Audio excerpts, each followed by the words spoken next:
بسم الله الرحمن الرحيم ويل لكل همزة لمزة الذي جمع مالا وعدده يحسب أن ماله أخلده كلا لينبذن في الحطمة وما أدراك ما الحطمة نار الله الموقدة التي تطلع على الأفئدة إنها عليهم مؤصدة في عمد ممددة صدق الله المولانا العظيم وصدق رسوله النبي الأمي المكين الكريم ونحن على ذلك من الشاهدين والشاكرين والحمد لله رب العالمين. الحمد لله نحمده ونستعينه ونستغفره ونؤمن به ونتوكل عليه ونعوذ بالله من شرور أنفسنا ومن سيئات أعمالنا من يهدي الله فلا مضل له ومن يضلله فلا هادي له ونشهد أن لا إله إلا الله وحده لا شريك له ونشهد أن سيدنا ونبينا وشفينا وحبيبنا وسندنا ومولانا محمدا عبده ورسوله الذي أرسله بالحق بشيرا ونذيرا وداعيا إلى الله بإذنه وسراجا منيرا فقد قال الله تعالى في كلامه المجيد والفرقانه الحميد إن الله وملائكته يصلون على النبي يا أيها الذين آمنوا صلوا عليه وسلموا تسليما اللهم صل على سيدنا مولانا محمد وعلى آل سيدنا مولانا যদি পাপ বাড়ি দিতে চাহো ভেলা যদি আখেরে পড়িতে চাহো নূরের মালা যদি আধার সিরাত চাহো জালা তার নামে পড়ো সবে সাল্লে আলা আল্লাহুম্মা সাল্লি আলা সাইয়্যিদিনা মাওলানা মুহাম্মদ ওয়া আলা আলি সাইয়্যিদিনা মাওলানা মুহাম্মদ বালাগাল উলা বিকামালিহি كشف الدجى بجماله حسنت جميع خصاله صلوا عليه وآله तेरे दर को छोड़ कर अब जाऊं कहाँ तू ही बता तेरे दर को छोड़ कर अब जाऊं कहाँ तू ही बता अब तो मेरे लो लगी है आग मेरे तकदीर है अल्लाहुम्मा सल्ले अला सय्यदिना मौलाना मुहम्मद वाला अली सय्यदिना मौलाना मुहम्मद अम्मा बाद औज़ु बिल्लाहि मिनश शैतानिर रजीम बिस्मिल्लाहिर रहमानिर रहीम وقال الله تعالى في كلامه المجيد والفرقانه الحميد বিসমিল্লাহির রহমানির রহিম। মা আতাকুমুর রাসূলু ফাখুযুহু ওয়া মা নাহাকুম আনহু ফান্তাহু। সাদাকাল্লাহুল আযীম। ওয়া ক্বালা রাসূলুল্লাহি সাল্লাল্লাহু তাআলা আলাইহি ওয়াসাল্লাম ফি হাদিসিহি ওয়া ফি কালামিহি, মান রাগিবা আন সুন্নতি ফালাইসা মিন্নি। সাদাকা রাসূলুল্লাহ সাল্লাল্লাহু আলাইহি ওয়াসাল্লাম। ব্রাদার ইন ইসলাম, মুআজ্জিজ ও মুহতারাম, হুজুর ও দোস্ত, আমার বালিপুর গ্রামবাসী ভাইরা, তৎসঙ্গে দূর দূরান্ত হতে আগত আমার ভাইরা, আমার রিশতেদারেরা, আমার মুরব্বীরা, সকলকে আমি জানাই আমার তরফ থেকে আসসালামু আলাইকুম ওয়া রাহমাতুল্লাহি ওয়া বারাকাতুহু। তৎসঙ্গে আমার পর্দায় থাকা মা ও বোনদেরকেও জানাই আমি আমার অন্তরস্থল থেকে সালাম। এবারে সময় খুব স্বল্প, সবাইকে ঘুম ধরছে, রাত হয়ে গেছে খুব গভীর, সুতরাং কথা বেশি না পেঁচিয়ে দু একটা কথা সরাসরি বলবো, বলে দিয়ে ইনশাআল্লাহ শেষ করব। আমি কোরআন শরীফ হতে একটি আয়াতে করিমা তিলাওয়াত করেছি। আয়াতে করিমাটা বলছে যে মা আতাকুমুর রাসূলু ফাখুযুহু। কি বললেন? মা আতাকুমুর রাসূলু ফাখুযুহু। আর মা মানে হলে যা কিছু, যা কিছু রাসূল তোমাদেরকে দেন তোমরা সেটা গ্রহণ করো। আচ্ছা ধরুন, এই জায়ের মধ্যে তো পাথর থেকে শুরু করে, মার থেকে শুরু করে, শাস্তি থেকে শুরু করে সব কিছুই তো আসে।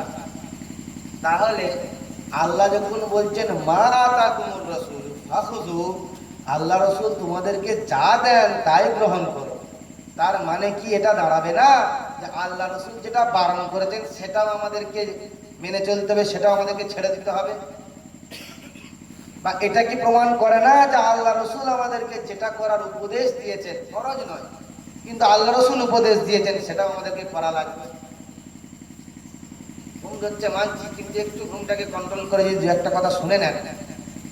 কারণ প্রত্যেক বছর আমার যদি খেয়াল করেন, কোনো বছর দেখবেন আমার বক্তব্য রিপিট হবে না। আর রিপিট না হওয়া ধরুন, এই যে একবার বলে দিচ্ছি এটা দ্বিতীয়বার আর শুনতে পাবে না। হয়তো আমার চাইতে ভালো করে আর অন্য কেউ বলবে, কিন্তু এই অধমের মুখ দিয়ে শোনাটাও আপনারা তখন মিস করবেন। যাক, বলা উদ্দেশ্য যে আল্লাহ রাসূল যেটা দিবেন সেটাই গ্রহণ করতে হবে। আল্লাহ রাসূল যদি একটা পাথরের নুড়ি তুলে দেয় সেটাও গ্রহণ করতে হবে। এটা কার হুকুম? কার হুকুম? একবার মধ্যে জোরে সোরে আল্লাহ নামটুকু নেওয়া যাচ্ছে না ভাড়া আমার, বলুন এটা কার হুকুম? আল্লাহ। আল্লাহ নামটা নেবেন। আল্লাহ বলছে ফাজকুরুনি আযকুরকুম। যদি কারো কোরআনের উপরে বিশ্বাস থাকে তাকে আয়াতে বিশ্বাস করতে হবে। আল্লাহ বলছে তুমি আমাকে স্মরণ করলে বান্দা, আমিও তোমাকে স্মরণ করেছি। আচ্ছা, এর চার ভালো পাওনা কি হতে পারে যে আল্লাহ আমাদেরকে স্মরণ করবেন? আশিকানে রাসূল এবং ওলিয়া আউলিয়া যারা, তাদের জন্য সব থেকে বড় পাওনা হলো এটাই যে আল্লাহ তাদেরকে স্মরণ করবে। সুতরাং আর যেহেতু আল্লাহ এটা বারবার বলে দিয়েছেন যে আমাকে তোমরা স্মরণ করলে তবে আমি তোমাদেরকে স্মরণ করব, সুতরাং আল্লাহর ওলিরা বেশি বেশি আল্লাহকে স্মরণ করে। স্মরণ মানে নাকি? স্মরণ মানে যে সবসময় আল্লাহ আল্লাহ করতে হবে এমনটা না। স্মরণ মানে যে সবসময় নামাজ পড়তে হবে এমনটা না। যেমনটা কি বলেন, ঠ্যাংদোলা পার্টি, কি বলেন নামটা? ঠ্যাংদোলা পার্টি। ঠ্যাংদোলা পার্টিরা যেভাবে করে, বলে যে জিকির মানে শুধু নামাজ। ওদের কাছে জিকির মানে যে বাকি আরো সব মানে রয়েছে সেগুলো ওরা গ্রহণ করবে না। জিকির মানে ওদের কাছে খালি নামাজ পড়া। ওই কারণে ওরা জেলি জিকির, খাফি জিকির এগুলো ওরা দেখতে পায় না কোরআনে। ওরা মানে জিকির মানে সেখানে কি পাচ্ছে? নামাজ পড়া। ফাজকুরুনি, তোমরা আমার জন্য নামাজ পড়ো নাকি? আযকুরকুম, তাহলে আল্লাহকে আমাদের জন্য নামাজ পড়বেন? কত বড় উজবুক হলে এরকম মানে নেই যে জিকির মানে খালি নামাজ। জিকির মানে যদি খালি নামাজ হয় তাহলে আল্লাহকে আমাদের জন্য নামাজ পড়বেন? আল্লাহ তা বলেন ফাজকুরুনি আযকুরকুম, একই তো শব্দ, দুটোই তো জিকির শব্দ। তাহলে জিকির শব্দের মানে খালি তুমি নামাজ নাও, তাহলে আল্লাহ আমাদের জন্য নামাজ পড়ছেন নাকি? বোকামি। যাক, আমি তাদের বিরুদ্ধাচরণ করার জন্য এখানে বসি। আমার বসার উদ্দেশ্য যে এটাই, আমার সামনে উপবিষ্ট জনতাকে রাহে হেদায়েতের পথে নিয়ে আসার। কিছুটা জানি তারা হেদায়েতের উপরেই আছে, হেদায়েতের উপর ইস্তেকামাতের উপরে কিছুটা সহযোগিতা করার জন্য আমরা আমার সামনে বসা উপবিষ্ট প্রত্যেকটা আল্লাহর বান্দারা আমি মনে করি আমার চাইতে বেশি তারা হেদায়েতের উপরে রয়েছে। এরপরেও এই নগণ্য বান্দাকে যখন আল্লাহ চান্স দেয় দুটো কথা বলার, তখন চেষ্টা করি এই আমরা যে যারা হেদায়েতের উপরে আছি বা আপনারা যারা আছেন হেদায়েতের উপরে, তারা যেন আরো ভালো করে হেদায়েতের উপরে থাকতে পারেন, এইগুলো চেষ্টা করা হয়। তো আল্লাহ তাআলা বলেন ফাজকুরুনি আযকুরকুম, আমাকে স্মরণ করলে তবে আমি তোমাকে স্মরণ করব। এই শর্ত মানতে গিয়ে আল্লাহর ওলিরা কি করে? আল্লাহর বেশি বেশি জিকির আজকার করতে থাকে, আল্লাহর নামে বেশি বেশি জিকির আজকার করতে থাকে। এই আল্লাহর নামে যে বেশি বেশি জিকির আজকার করে, এইটা কি আল্লাহ রাসূলের দেওয়া না কোনো ওলিয়া উলিয়ার নিজস্ব আবিষ্কৃত করা? অনেকে মনে করে যে এই যে তরিকাতে যে জিকির আজকার, এটা তো কাদেরিয়া তরিকা, তাহলে কাদের আব্দুল কাদের জিলানী রহমাতুল্লাহ হয়তো তৈরি করেছেন নাকি? এটা চিশতিয়া তরিকা, তাহলে মঈনুদ্দিন চিশতি রহমাতুল্লাহ তৈরি করেছেন। এটা নাকশবন্দি তরিকা, শাহ বাহাউদ্দিন নাকশবন্দ তৈরি করেছেন। এটা মুজাদ্দিদ তরিকা, মুজাদ্দিদ আল বিস্তানি রহমাতুল্লাহ আলাইহি তিনি তৈরি করেছেন। এটা সোহরাওয়ার্দী তরিকা, সোহরাওয়ার্দী তিনি তৈরি করেছেন। কিন্তু না আমার ভাইরা, এইগুলোতে সম্পূর্ণ ভুল এবং ভ্রান্তি। আমি একটা সিম্পল এক্সাম্পল দিয়ে বুঝিয়ে দেবো। আমরা সকলেই জানি যে আমরা ফিকহি মাসআলাতে, ফিকহি মাযহাবে আমরা নিজেদেরকে হানাফি বলে দাবি করি। তাহলে হানাফি কি? এই হানাফি যে ফিকা, এই ফিকা কি? এই যে মাসলা, যে নামাজ পড়তে হবে, 5 ওয়াক্ত নামাজ পড়া ফরজ, এই জোরে কেরাত করতে হবে না আস্তে কেরাত করতে হবে, এই যে টানা মাসলা, এই রোজা রাখতে হবে, রোজা ফেটে ভেঙে যাবে, কখন রোজা টুটে যাবে, কখন রোজা মাকরুহ হবে, এই যে तमाम মাসআলা মাসাইলগুলো যেগুলো আমাদের হানাফি মাযহাবের কিতাবে বর্ণিত হয়েছে, তাহলে এইগুলো কি ইমাম আবু হানিফা তিনি সে তৈরি করেছেন নাকি এই মাসআলাগুলো আল্লাহ রাসূলের তরফ থেকে আসা? আল্লাহ রসুলের তরফ থেকে আসা। আল্লাহ রসুলের তরফ থেকে আসা, সেটাকে মুআখাজ আখাজ করে সেগুলোকে সংকলন করা হয়েছে। যিনি সেটাকে সংকলন করেছেন তার নামে নামকরণ করে সেই বইগুলোর বা সেই মতাদর্শগুলোকে নামকরণ করা হয়েছে। অনুরূপ ভাবে এই যে জিকির আজকার করা হয়, এই জিকির আজকারের যে তুরুক, এই যে তরিকা, এই যে সিলসিলা, এই যে সিস্টেম, এটা কোনো আল্লাহর ওলি নিজে থেকে আবিষ্কার করেননি। এইগুলো আল্লাহ রসুল করিয়েছেন, আল্লাহ রসুলেরই তরিকায়, যেগুলো পরম্পরায় চলে এসেছে শ্রুতি হিসেবে। আমরা জানবো যে হিন্দুদের ধর্মগ্রন্থ বেদ, এই বেদের অপর নাম হচ্ছে শ্রুতি। কেন শ্রুতি বলা হয়? কারণ এই বেদ প্রথমে লিখিত আকারে ছিল না। এই বেদ প্রথমে লিখিত আকারে ছিল না, এটা শ্রুতি ছিল। মানুষ শুনে শুনে মুখস্থ রাখতো। একটা পণ্ডিত আরেকটা পণ্ডিতকে শোনাতো, সেই পণ্ডিত সেটাকে শুনে শুনে মুখস্থ করে নিত, এটা বলা হতো শ্রুতি। কিন্তু পরে বাল্মীকি নাকি একজন কে মনীষী, সে এসে বাল্মীকি নয়, দ্রোণাচার্য, সে এসে নাকি ওই ঋগ্বেদটা লিখলো, মুখস্থ যেটা সেটাকে লিখে দিল।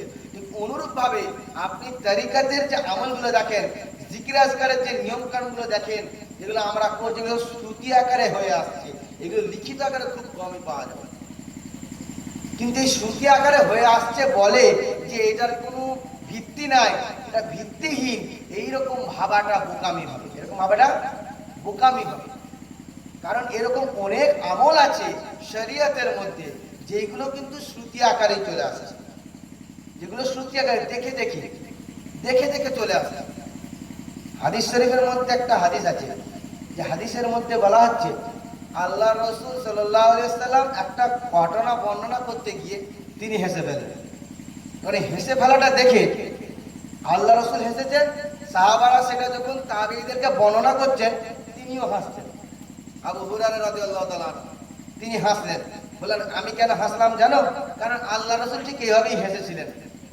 তারপর সাহাবা তাবেঈকে বর্ণনা করলেন, তাবেঈ আব্দুল ওয়াহাব মুরাব্বি তিনি আবার তার শাগরেদকে তাবেঈকে যখন বর্ণনা করছেন, তখন তিনি আবার ওই ঘটনাটা বলতে কি ওই টাইমটাই হাসছেন। তখন ছাত্ররা জিজ্ঞেস করছে কেন হাসছেন? বলছে জানো আমি কেন হাসছি? কারণ আমার উস্তাদ আবু হুরায়রা তিনি ঠিক এটা বর্ণনা করতে গিয়ে হেসে ফেলেছিলেন। তখন আমি তাকে প্রশ্ন করেছিলাম, তিনি বলেছিলেন যে আল্লাহ রাসূল এইভাবে হেসেছিলেন। এইভাবে করে করে হাদিস এসেছে। আজ আমরা মনে করি হাদিস আমাদের কাছে লিপিবদ্ধ আকারে এসে গেছে। এই হাদিসটা আগে লিপিবদ্ধ আকারে ছিল? হাদিসটাও তো শ্রুতি। হাদিসটা কি শ্রুতি যেমন হিন্দুদের বেদ শ্রুতি ছিল, লিখিত আকারে ছিল না, সেরকম হাদিসটা হচ্ছে শ্রুতি, এটা লিখিত আকারে প্রথমে ছিল না। আল্লাহ রাসূল ইন্তেকাল করার পর, আল্লাহ রাসূল দুনিয়া থেকে নিয়ে আলেমে বারজাখে যাওয়ার পর, তারপর সাহাবায়ে কেরামদের যুগ, তাবেঈদের যুগ, এই তাবেঈদের যুগে এসে এই হাদিসগুলো লিপিবদ্ধ করা হলো। এই তিনটে যুগের যে ঘটনা, এই যে কথাগুলো, লক্ষ লক্ষ ঘটনার কথাগুলো, এইগুলো যে লিপিবদ্ধ করা হলো, এটা কোথা থেকে লিপিবদ্ধ করা হলো? শ্রুতি থেকেই তো লিপিবদ্ধ করা হলো।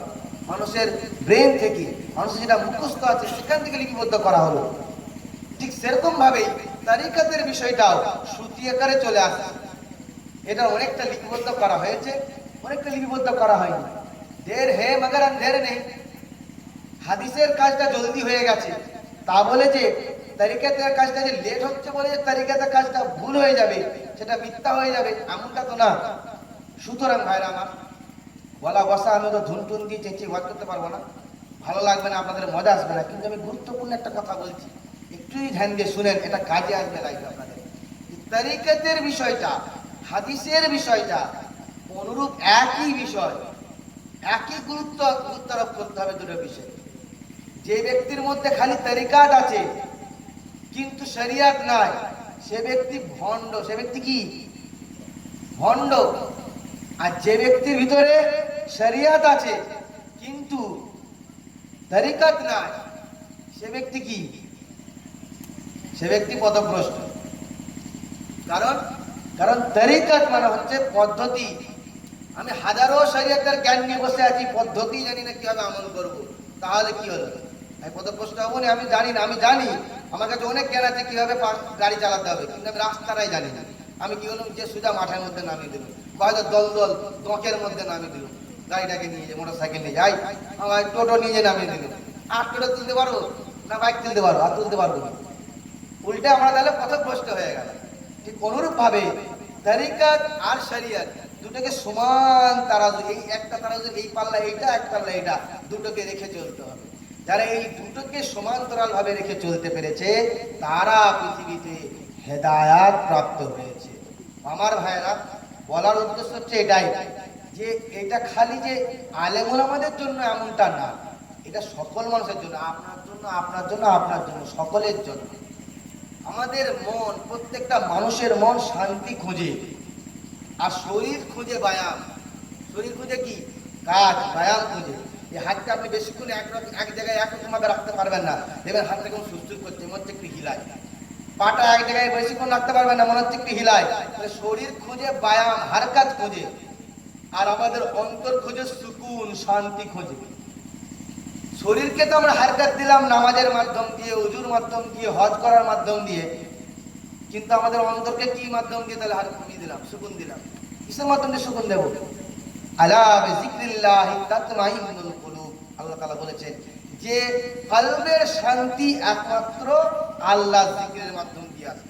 এটা কিভাবে আসে আমি বলে দিচ্ছি। অনেকে মনে করে খালি জিকির করলেই শান্তি হিসেবে, না, আল্লাহ কিন্তু সেটা বলে দেন। আল্লাহ পদ্ধতিটা বলেছেন। কিভাবে বলেছেন?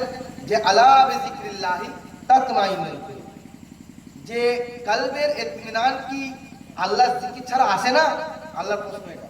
আলা বিযিকরিল্লাহি তাতমাইন্নুল কুলুব, আল্লাহর জিকিরে কি অন্তরে প্রশান্তি আসে না? এটা আল্লাহর প্রশ্ন। মুমিনরা বলবে বালা, অবশ্যই হ্যাঁ আসে। কিভাবে আসে? পদ্ধতি ওই যে আগের আয়াতটা, ফাজকুরুনি আযকুরকুম। আমি যখন আল্লাহকে স্মরণ করব, আল্লাহ জিকির করব, তখন আল্লাহ আমাকে স্মরণ করবেন। আর আল্লাহ যখন স্মরণ করবেন, আল্লাহ তো সালাম। আল্লাহ কি? আল্লাহর আরেকটা নাম আসসালাম। আসসালামুল মুমিনুল মুহাইমিনুল আজিজুল জব্বারুল মুতাকাব্বির। তিনি হচ্ছেন আসসালাম, তিনি হচ্ছেন শান্তি। তিনি যখন আমাদেরকে স্মরণ করবেন ঘুরিয়ে, তখন তার তরফ থেকে শান্তির ফয়েজ আমাদের অন্তরে নাযিল হবে এবং আমাদের কল্ব ঠান্ডা হবে, আমাদের কল্ব প্রশান্তি লাভ করবে। এইভাবে করে আমরা তরিকাতের মাধ্যম দিয়ে নিজেদের নফসকে, নিজেদের কল্বকে প্রশান্তি দিতে পারি। বলার উদ্দেশ্য হলো এটাই, যে নিজেদেরকে গাফেল রাখবেন না। যেহেতু জেনে গেলেন, না জেনে ভুল করলে অজ্ঞতা, জেনে শুনে ভুল করলে কি? শয়তানি। জেনে শুনে ভুল করলে শয়তানি। না জেনে ভুল করেছি আমি, আল্লাহর কাছে মাফ চাইবো, আল্লাহ মাফ করে দেবে। জেনে শুনে ভুল করেছি, আল্লাহ কাছে মাফ চাইবো, আল্লাহ মাফ করে দিবে, দিবে, অবশ্যই দিবে।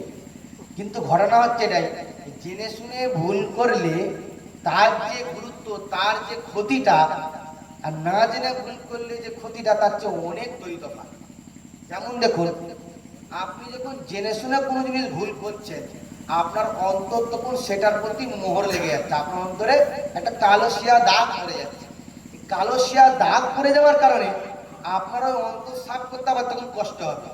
কিন্তু যদি আপনি ভুলক্রমে করেন, অজ্ঞতার কারণে করেন, তখন কিন্তু আপনার সেই কালো দাগটা আর পড়বে না। সেই কারণে আপনার অন্তরকে তখন সাফ করতে আর বেশি কষ্ট হবে না। তো আমার ভাইরা, নিজেদেরকে দূরে না রেখে, জেনে গেলে যে তরিকত এবং শরিয়ত দুটোকে একত্রিত ভাবে নিয়ে চলতে হবে, এই জেনে যাবার পরেও আর কিন্তু দেরি করা ঠিক হবে। যেমন ধরুন একটা কাহিনী বলি, আমার আব্বা বলতেন, এটা বুখারী শরীফের মধ্যে মনে হচ্ছে উল্লেখ আছে, আমি শিওর, তো হাদিসের গ্রন্থের মধ্যে উল্লেখ আছে। কি বলছেন? আপনার ঘুম পেলে আপনি একটু শুয়ে পড়ুন না, দাদা, অসুবিধা নেই। তো যেটা বলছি সেটা হচ্ছে, একটা ব্যক্তি ছিলেন, একটা ব্যক্তি, সে প্রচুর গুনাহগার ছিল, 99 জনকে হত্যা করেছিল, 99 জনকে হত্যা করেছিল। তো এক সময় একটা আলেম তার কাছ থেকে যখন যাচ্ছে, সে আলেমটাকে ডেকে জিজ্ঞেস করে, আলেম, আমি 99টা হত্যা করেছি, আমার কি কোনো মাফি হবে? আলেমটা বলল, না, 99টা হত্যাকারী আলে আবার তার আবার কিসের মাফ? বলে, যদি মাফ হবে না তো আর একটা গুনাহ করে ফেলি, বলে তাকে কতল করে ফেলি, তাহলে 100টা পূর্ণ, সেঞ্চুরি। এরপর আর একটা আলেম যাচ্ছে, তাকে জিজ্ঞেস করে, হে আলেম, একটু আগে আরেকটা আলেমকে জিজ্ঞেস করেছিল, সে না বলার কারণে তার গর্দান উড়িয়েছে, এখন তুই বল যে আমি 100টা সেঞ্চুরি করেছি কতল করে, এরপরেও কি আমার মাফ হবে? তখন আলেমটা বলছে যে অবশ্যই মাফ, অবশ্যই মাফ। কিরকম করে হবে? না, অমুক জায়গায় একটা জিকিরের মজলিস হচ্ছে, সেখানে তুমি চলে যাও, ওইখানে আল্লাহ ওয়ালা বান্দারা আছে, তাদের সংস্পর্শে আসবে, তাদের সংস্পর্শে এসে তুমি তওবা করবে, আল্লাহ তোমার তওবা কবুল করে নেবে। ব্যক্তিটি লাগালো দৌড়, দৌড় লাগিয়ে একটু যেতে না যেতেই হোঁচট খেয়ে পড়ে গেল, হোঁচট খেয়ে পড়ল আর মারা গেল সঙ্গে সঙ্গে। এবারে কি হয় বলে, লোকটা জান্নাতে যাবে না জাহান্নামে যাবে? ওর তওবা কবুল হবে না হবে না? একদিক দিয়ে গজবের ফেরেশতা নেমে এসেছে ওর রূহটাকে নিয়ে যাওয়ার জন্য সিজ্জিনের মধ্যে, আর একদিকে রহমতের ফেরেশতা নেমে এসেছে, বলছে ওর রূহটাকে আমরা নিয়ে যাবো ইল্লিনের মধ্যে। ইল্লিনের ফেরেশতারা বলছে, আরে এই তো ভালো লোক, আল্লাহকে মাফ করে দিয়েছে, একে আমরা নিয়ে যাবো। সিজ্জিনের ফেরেশতারা বলছে, আরে এই তো গুনাহগার, 100টা কতল করেছে, এর নামে জাহান্নামে লিখা আছে, জাহান্নামে নিয়ে যাবো। দুই ফেরেশতার মাঝে, দুটো দলের ফেরেশতার মাঝে কি হলো, বাহাস শুরু হয়ে গেল। তো সেই ফেরেশতা দুটোই গেল আল্লাহর কাছে, যে আল্লাহকে বলছে, আল্লাহ, এটা আমাদের সমাধান করে দেন যে কিভাবে আমরা এটা করবো, রুটাকে আমরা কোথায় নিয়ে যাবো, ইল্লিনেরা সিজ্জিনে। তখন আল্লাহ বললেন, তোমরা এক কাজ করো, তোমরা মাপো, যে ব্যক্তিরা দৌড় লাগিয়েছিল যেখান থেকে, মজলিসটা ছিল যেখান পর্যন্ত, নিয়ে মাপো যে ব্যক্তিরা কতটা দৌড়ে যেতে পেরেছে। যদি সে মজলিসের কাছাকাছি পৌঁছে যেয়ে থাকে অর্ধেকের বেশি, তাহলে সে মাপ পেয়ে যাবে, আর যদি অর্ধেকের কম হয়ে থাকে তাহলে তাকে জাহান্নামে নিয়ে যাবে।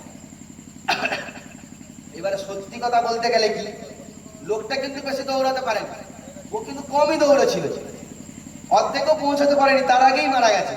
কিন্তু আল্লাহ কি করলেন, জমিনকে সংকুচিত করে দিলেন, যেটা বেশি মানে যেটা বাকি ছিল সেটাকে সংকুচিত করে দিলেন, আর ও যতটুকু দৌড়েছিল সেটাকে গেলেন বর্ধিত করে দিলেন, বর্ধন করে দিলেন, বাড়িয়ে দিলেন।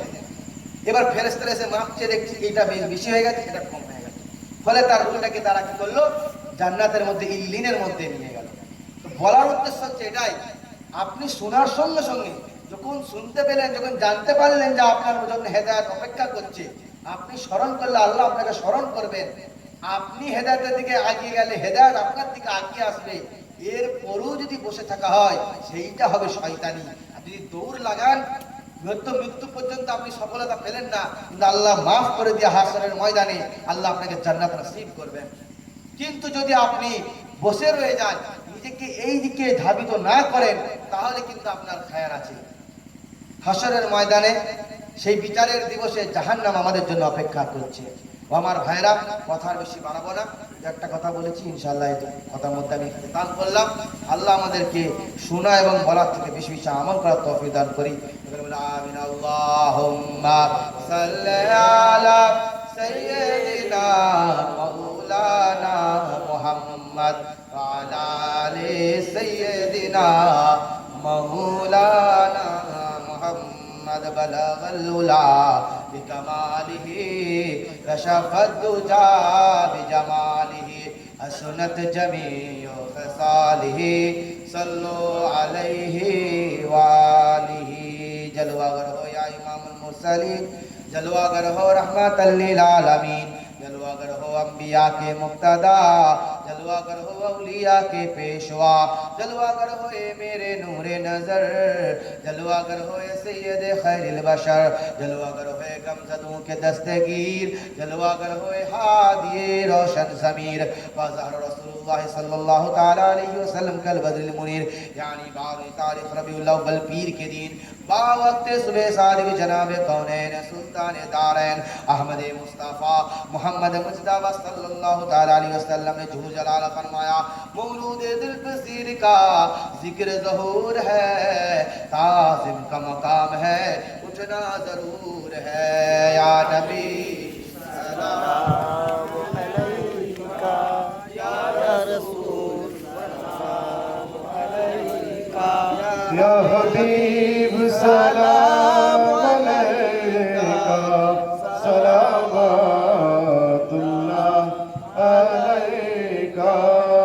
دولت دنیا کیا ہوگا، بدکری زندگی کیا ہوگا، تمنا ہے